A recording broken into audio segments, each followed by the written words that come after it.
يرحمك الله.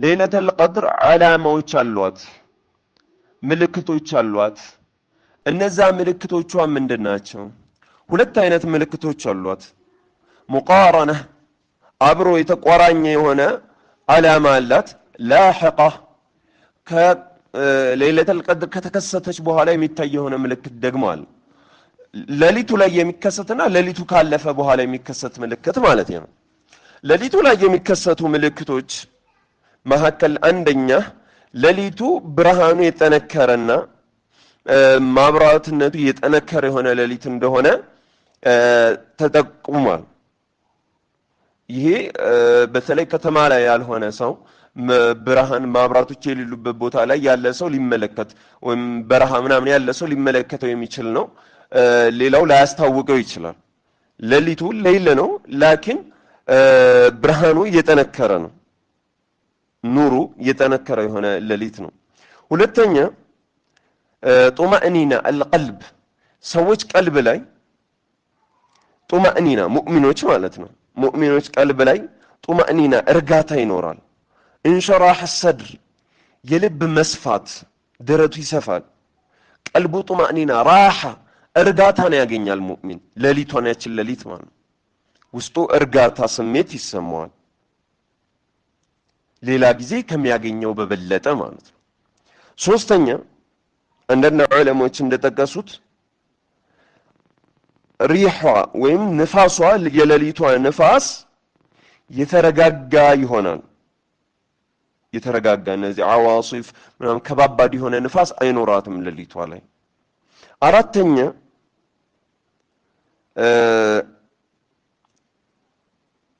ይህች ሌሊት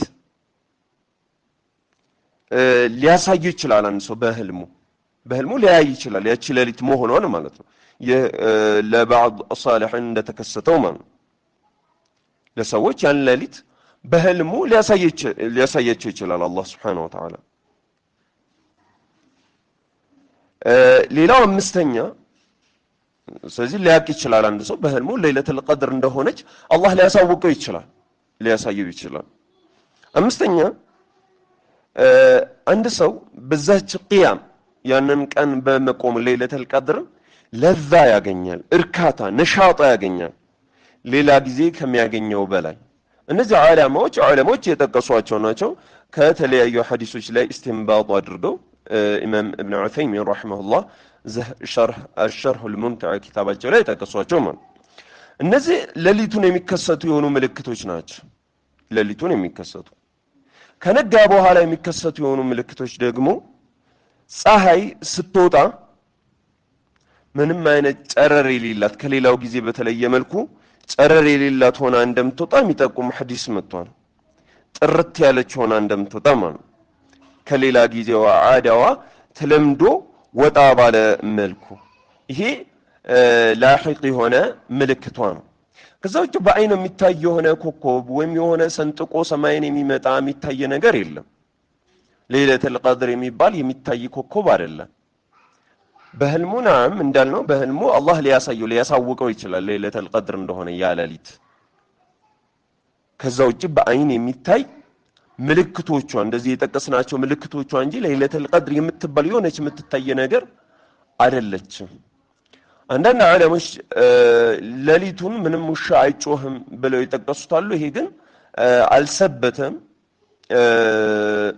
ጀዝም አድርገን ቁርጥ አድርገን ልንናገርበት የምንችልም አይደለም ለይለቱል ቀድር ሌሊቱን ምንም አይነት የውሻ ጩኸት ጫጫታ አይኖርም ብለው የሚሉት የሆነ ነገር ይሄ ያልሰበተ በኢብኑ ዑሰይሚን ረሂመሁላህ ምን ይላሉ ይህ ንግግር ምን እንዳልሆነ ኢስቲቃማ የሌለው ማለት አስሩንም ሌሊት ውሻ ሲጮህ ልናገኝ እንችላለን ስለዚህ ይሄ ያልተረጋገጠ የሆነ ንግግር እንደሆነ ያስቀምጣሉ ማለት ስለዚህ እነዚህ ናቸው ምልክቶች የለይለቱል ቀድር ቀደም የጠቀስናቸው አምስቱ ሌሊቱ ላይ የሚከሰቱ ጧቱ ሲነጋ ደግሞ የጧቱ ፀሐይ በዚህ መልኩ መውጣቷ ማለት አንድ ሰው ለይለቱል ቀድር መሆኑ ያ ቀን ያ ሌሊት ለይለቱል ቀድር መሆኑን አለ መሆኑን ባያቅ ራሱ ያንን ሌሊት ቆሞ ሲሰግድ ካሳለፈው ለይለቱል ቀድርን እንዳገኘ ይቆጠርለታል? አዎ ማወቁ ግዴታ አይደለም። ባያቅም ያቀን ያ ሌሊት ለይለቱል ቀድር መሆኑን ባያቅም ቢያቅም ሌሊቱን ግን እየሰገደ ዱዓ እያደረገ ካሳለፈው ለይለቱል ቀድርን አግኝቷል። የግድ ማወቁ ያ ለይለቱል ቀድር መሆኑን ማወቁ ግዴታ አይደለም። ሊያቅ ይችላል። ቅድም በጠቀስናቸው ምልክቶች በህልሙ ታይቶት ለይለቱል ቀድር መሆኑን አውቆ ነቅቶ ከዛ በኋላ ማድረግ ያለበትን ዱዓ ሊያደርግ ይችላል። ሊያቅ ይችላል። ላያቅም ይችላል። ባያቅም ግን ያ ሌሊት ከገጠመ እና ዱዓ ካደረገ ገጥሞታል ለይለቱል ቀድር፣ ችግር የለውም። ያ ሌሊት ለይለቱል ቀድር መሆኑን በእርግጠኝነት ባያቅ እንኳን ማለት ነው። ሌላው ለይለቱል ቀድር ሌሊት ላይ የተለየ አይነት ዒባዳ መፈጸም ወይም ማክበር፣ ያንን ቀን ማክበር አይደለም ተገቢው። ያንን ቀን እንደ ዒድ ቀን አድርጎ ሌሊቱን አንዳንድ ቦታ ምግብ አዘጋጅቶ የተለያየ ነገር በማክበር ማሳለፍ ይህ አይደለም የተደነገገው። የዛን ሌሊት በዒባዳ ቅያም ነው የተደነገገው። የዛን ሌሊት የተለየ ዑምራ መፈጸም ይሄም ተገቢ እንዳልሆነ፣ የዛ ሌሊት ላይ ነጥሎ ዑምራ ለመፈጸም የሚጣጣሩና የሚታገሉ ሰዎች አሉ። ማለትም ለምሳሌ 27ኛው ሌሊት ለይለቱል ቀድር ነው ብሎ አስበው ማለት ነው። ይህኛው ተገቢ እንዳልሆነ ያስቀምጣሉ። ይሄ በል ቢድዓ እንደሆነ ኢብኑ ዑሰይሚን ይጠቅሳሉ። ይዛን ሌሊት አስቦ ዑምራ ለመፈጸም ማቀድ ምንድነው የተደነገገው? ቅያም ነው፣ መቆም ነው። ነገር ግን አንድ ሰው 27ኛው ሌሊት ብቻ ነጥሎ መቆሙ ይህ ተገቢ አይደለም። ሌሎችን ቀን ሳይቆም ለምን እርግጠኛ መኮን አይቻልም 27ኛው ሌሊት መሆኑን። ያለፈው አመት እንኳን እንበልና 27ኛው ሌሊት ላይ ቢሆን ዘንድሮ 27ኛው ሌሊት ላይ እንደሆነ ማረጋገጥ አንችልም፣ እርግጠኛ መሆን አንችልም። በየአመቱ ሊለያይ ይችላል ብለን ስላልን፣ ስለዚህ ያንን ቀን ለይቶ ያንን ቀን ብቻ ቅያም ማድረግ ይሄም ተገቢ አይደለም። ለምን ጀዝም ላይ ገብቷል ማለት ነው። ሰውየው እርግጠኛ ነኝ 27ኛው ነው እያለ ነው። ይህ ደግሞ በእርግጠኝነት ይሄ ቀን ነው ብሎ ማለት ወይም ይሄ ሌሊት ነው ብሎ ማለት በጭራሽ አይቻልምና ያንን ማድረጉም ተገቢ አይደለም። عشر الأواخر ሙሉ በቅያም በዒባዳ ያሳልፍ። ከ10 الأواخر ከ21ኛው ጀምሮ እስከ 30ኛው ሌሊት የመሆን እድል አለው ለይለቱል ቀድር ማለት ነው። ለይለቱል ቀድር የገጠመ ሰው ወይም ለይለቱል ቀድር ነው ብሎ ወይም ይሆንልኛል ብሎ ያሰበ ሰው ዱዓ ማብዛት አለበት። የመጣ የሆነ ዱዓ አለ። አይሻ ረዲየላሁ ዐንሃ ለይለቱል ቀድርን ከገጠምኩ ልበለው ብላ ስትላቸው ያሏት የሆነ ዱዓ ነው እንድትለው ያስተማሯት መልእክተኛው ዐለይሂ ሰላቱ ወሰላም ዱዓ اللهم إنك عفو تحب العفو فاعف عني اللهم إنك عفو تحب العفو فاعف عني ብሎ ይሄንን ዱዓ ማድረጉ ከዛ ውጪ ሌሎችንም ዱዓዎች ማድረግ ይችላል። ይሄን ብቻ አይደለም፣ ሌሎችንም ዱዓዎች አብዝቶ